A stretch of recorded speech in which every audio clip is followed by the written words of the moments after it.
Hello everyone, Mark here, and welcome to today's video, which is how to be a pro wrestler. This is advice for anybody looking to get started in the pro wrestling industry. Let's begin. I decided I wanted to be a pro wrestler when I was 9 years old. I told everyone I knew that that was what I wanted to do with my life, and my parents are still waiting for me to grow out of it now. Many people laughed at me and told me I would never make it, but I did. Since then, I've wrestled my heroes. I've travelled the globe doing what I love and performed in venues such as Wembley SSE Arena, Manchester MEN Arena, Sumo Hall in Japan, and Madison Square Garden. I decided a long time ago that this is what I wanted to do with my life, and I was willing to go to great lengths to make sure that dream became a reality. I knew that if I kept pursuing it and kept evolving my game, that one day it would pay off for me. Your circumstances today may not be your circumstances a year down the line from now, but where you are a year down the line from now depends on what you do today and every day going forward. Many performers start training in their early teenage years. I can see both positives and negatives towards this. The positive being, say you start training at the age of 13, 14, by the time that you're 24, you're going to have 10 years of experience under your belt. The negative to this is that physiologically, your body is in a developing stage and you run the risk of suffering certain injuries that I have seen plague performers for the rest of their lives. I started training when I was 15 years old. For the first year of training, I was only able to make it to a training school once a month. So for the rest of the time, I would work on other aspects of my game that would help towards my wrestling training. Start working out.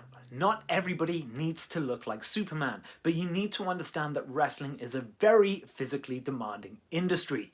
Your body is going to need to have a certain level of strength and cardiovascular ability in order to go through what we go through.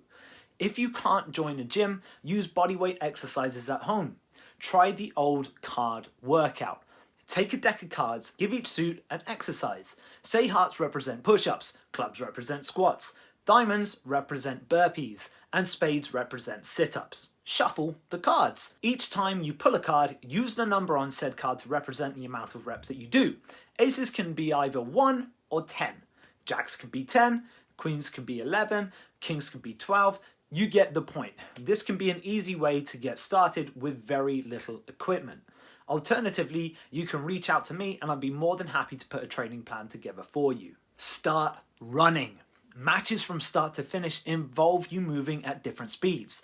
You need to condition your cardiovascular system to get used to this. Warm up at a steady pace for 5 minutes, then sprint for 30 seconds, then jog for 30 seconds. Repeat this for as long as desired. Matches can last anywhere between 5 minutes to, well, however long. If you're new to this, then maybe start with 15 minutes total. That's a 5-minute warm-up jog, 5 minutes of 30 seconds fast, 30 seconds jog, and then 5 minutes steady jog to cool down. You can increase the amount of sprints that you do over time. Another alternative is to take up some form of physical sport.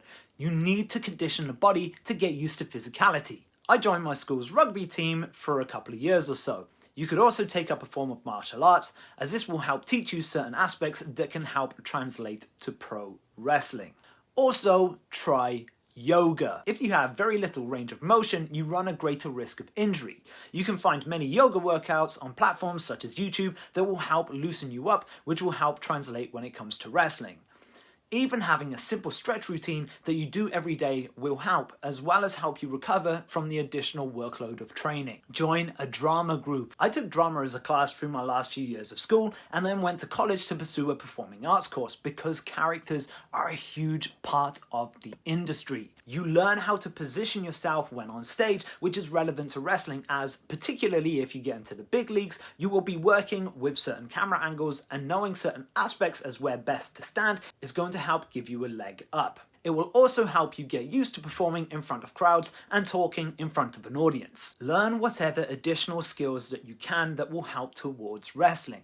Learn how to video edit, how to be a photographer, how to make graphics, how to make websites, how to print t-shirts, marketing, accounting, branding.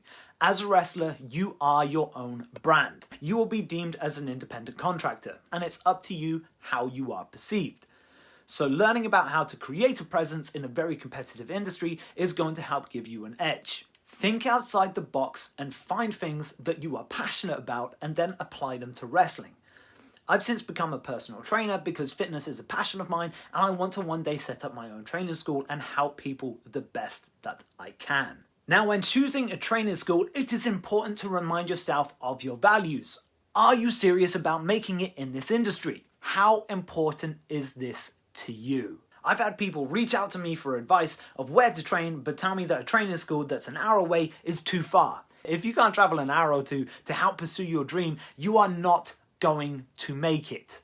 Traveling for wrestling shows can be a very long process, and you will spend hours in planes, trains, and automobiles. If you can't make it all the time, that's fine. Work on the other aspects of your game that I've previously laid out for you. Take notes and perfect the things that you do learn so that they become second nature. Bruce Lee once said that he fears no man who's practiced 1,000 kicks once, but fears a man who's practiced one kick 1,000 times. Now, when you look for a training school, find one with a track record of producing good talent.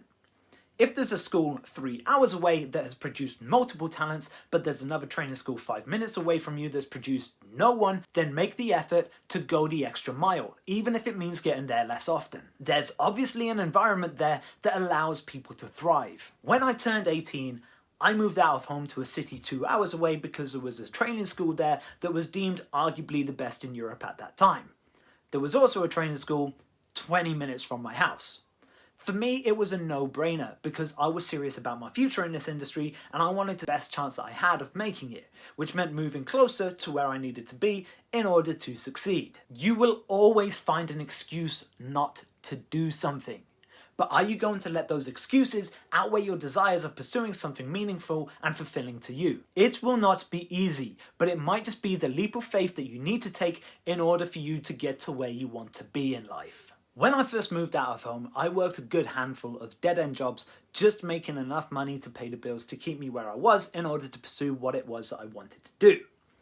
I got sponsored by a small startup supplement company and sold supplements on the side. I trained from 8 to 9 in a gym, 4 to 5 mornings a week, worked 10 to 5 at my dead-end job 5 days a week, and then trained at a training school from 6 to 9, 3 evenings a week. Sometimes even taking on things like an extra gymnastics class after training, or maybe even going back to the gym or doing extra cardio sessions. Then I would go home and tape study until 1 a.m. I would be performing on shows at weekends or traveling to shows that I wasn't booked on just to help out in the vain hope that it might get me noticed, or if somebody pulled out, an opportunity would open up for me to be able to step in. It was either that or picking up extra shifts as a waiter at weekends that I had off in order to make extra money. I lived like that for 3 to 4 years, and unless I was really ill, never took a day off. Now, this does seem relentless to a lot of people, but I was not going to let anything stop me from pursuing this goal. Not everybody's going to understand this, but not everybody's trying to do what you want to do. Work-life balance simply wasn't a thing for me. I had near enough zero personal life during that entire time, but it was the extent that I was willing to go to make sure that this dream of mine became a reality. There was never a guarantee of ever getting anywhere, but fortunately I'm blessed that my hard work paid off, and since then it's taken me around the world doing what I love for a living. So how bad do you really want that? Now, I'm not saying that everybody has to take the road that I took, but hard work always pays off. In this business, no one owes you a thing. If you want to get somewhere, this is on you. Stay humble. Keep your mouth shut and your eyes and your ears open. The cream rises to the top, and if this is something that you really want, then persistence and dedication are key. I genuinely believe that you will get there. It may not be easy, but it will be worth it. For more advice for aspiring pro wrestlers, check out my online training school, HaskinsOnlineWrestling.com. Best of luck with your career, and I will see you down the road.